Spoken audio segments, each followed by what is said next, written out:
Leo tunawatenga na uganga kwa jina la Yesu.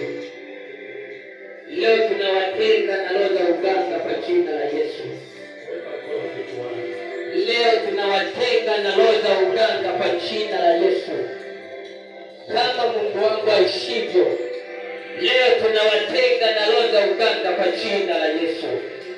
Leo mpendwe na roho za uganga ndani ya maisha yenu. Leo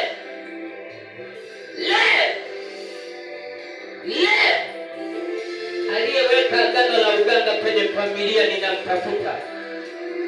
Aliyeweka agano la uganga kwenye familia hii ninamtafuta. Kupitia hivi vitu vilivyoko mbele yangu ninakutafuta wewe uliyetengeneza uganga, uliyeunga nao agano katika ulimwengu wa roho. Ninakuamuru upande uongee kwa jina la Yesu. Panda uongee kwa jina